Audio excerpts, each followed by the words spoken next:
د شال ټلویزیون قدرمنو لیدونکو سلامونه. پام وکړئ د دې مهال لنډو خبرونو ته. د هیواد په ختیځ کې د زلزله ځپلو سره د مرستې لپاره 100 میلیونه افغانۍ ځانګړې شوي دي. د طالبانو حکومت ویان ذبیح الله مجاهد ویلي چې ختیځ کې د زلزلې قربانیانو ته د مرستو رسولو ځانګړې کمیټې ته دمګړۍ 100 میلیونه افغانۍ په واک کې ورکړل شوي او اړتیا ته په کتو سره به نورې هم ډېرې شي. د نوموړي په وینا چې کونړ کې د تېرې شپې زلزلې له امله د شهیدانو شمېر 800 تنو او د ټپیانو شمېر 2000 او 500 تنو ته رسېدلی. همداراز په ننګرهار کې 12 تنه شهیدان او 255 تنه ټپیان دي.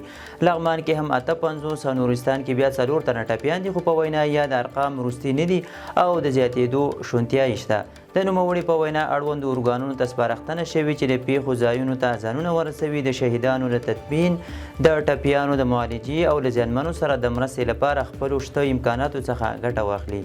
هغه په هیوادوالو هم غږ کړی چې د یادې پیښې له زیانمنو کورنیو سره د سرپناه، خوړو او لباس په برخه کې مرستې ونه سپموي او خپله وجیبه ترسره کړي.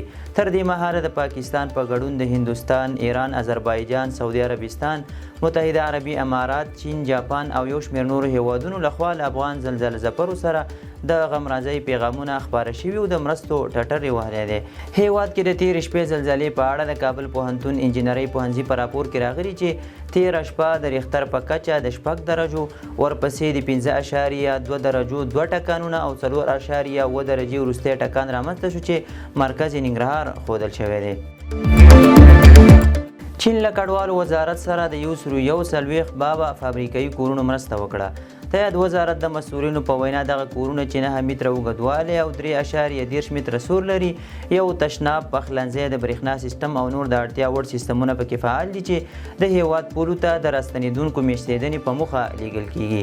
د خبر پاڼې له مخې د یادو کورونو د نصب کولو او ځای پر ځای کولو په اړه د چینایي انجینرانو له لوري د وزارت 12 کارکوونکو ته عملي زده کړه هم ورکړل شوې ده.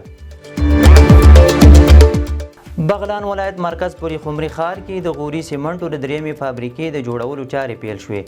د پرانیستې په مراسمو کې د ریاست الوزرا اقتصادي مرستیال مولا برادر ویلي چې د دې فابریکې ټول ارزښت 80.8 میلیونه امریکایي ډالر اټکل شوی دی چې ټولې چارې د ملي پراختیا شرکت د لوري پر مخ وړل کیږي. د یادې فابریکې ورځنی تولیدي ظرفیت 15,000 ټنه دی او د فابریکې د جوړولو چارې به په 13 میاشتو کې عملاً بشپړې شي. د دولتي شرکتونو لوی رئیس مولوي بلال په خپلو څرګندونو کې وویل چې د غوري سیمنټو 3مه فابریکه د هیواد د صنعتي خپلواکۍ لپاره یو ستر ګام دی. تخار ولایت کې د سپینزر سوداګریز ښارګوټي د جوړېدو چارې پیل شوې. تخار کې د سپینزر په نوم د یوه ستر تجارتي ښارګوټي د بنسټ ډبره د ریاست الوزرا اقتصادي مرستیال مولا عبدالغني برادر لخوا کېښودل شوه. یا د پروژه د 2 میلیارډ او 450 میلیونه افغانیو په لګښت د خصوصي سکتور لخوا د 80 جریبه ځمکې په مساحت جوړیږي.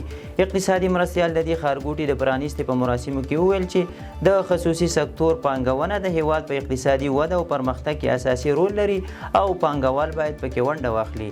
د سپینزر تجارتي ښارګوټی به د غلو، میوو، سبزیجاتو، ساختماني موادو او درملو مارکیټونه ولري او په ټوریست ډول به 2000 دوکانونه پکې جوړ شي. د چاپیریال ساتنې ادارې یو پلاوی د شاهین ساتنې نړیوال فورم کې د ګډون لپاره روسیې ته ولاړ. د چاپیریال ساتنې ملي ادارې عمومي رئیس مولوي مطیع الحق خالص د یو پلاوي په مشرۍ د شاهین د ساتنې په نړیوال فورم کې د ګډون په موخه روسیې ته سفر وکړ. دغه فورم د نادرو مرغانو د ساتنې او د ښکاري مرغانو د نسل د ورکېدو د مخنیوي لپاره د روان میلادي کال د سپټمبر میاشتې له 3مې تر 6مې پورې د روسیې په ولادیوسټوک ښار کې جوړیږي چې پکې به د ښکار کوونکو مرغانو د ساتنې، غیر قانوني ښکار د مخنیوي، ایکو ټوریزم او عامه پوهاوي په برخو کې بحثونه وشي. کابل کې د قطر شازده فیرمیردوب القاشوتي وایي چې قطر په رسمي توګه افغانستان کې د امریکا د ګټو ملاتړ کوي. هغه ویلي چې هیواد یې د یوه منځګړي په توګه همیشه د ټولو اړخونو لپاره د خبرو اترو زمینه برابروي. القاشوتي د خپلو خبرو په یوه څنډه کې ویلي چې قطر د افغانستان د خلکو ملاتړ ته ادامه ورکوي او د ټولو هغو کارونو او پلانونو ملاتړ کوي چې افغانستان ته ثبات راولي. نوموړي همداراز د دوحې د ناستو یادونه کړې او ویلي دي چې دا ناستې د افغانستان او نړیوالې ټولنې ترمنځ د سیاسي ستونزو د حل لپاره دي. قطر په وروستیو 2 لسیزو کې د افغانستان په سیاسي او ډیپلوماتیکو مسایلو کې مهم رول لوبولی دی. اسرائیل د اقصی جومات احاطې لاندې اسلامي تاریخي آثار ویجاړوي. فلسطیني ادارې ویلي چې اسرائیل د اقصی جومات د احاطې لاندې په غیر قانوني کیندنو سره اسلامي تاریخي آثار ویجاړوي. په ټولنیزو رسنیو خپاره شوي ویډیوګانو کې ځینې کسان لیدل کېږي چې د مسجد اقصی په کمپاونډ کې د کیندنو وروسته لویې ډبرې ماتوي.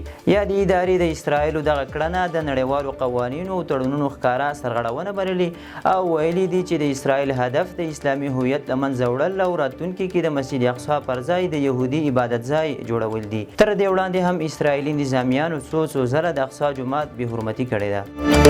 پوتین او شي جینګ پینګ د خپلمنځي اتحاد د پیاوړي کولو په هڅه کې دي.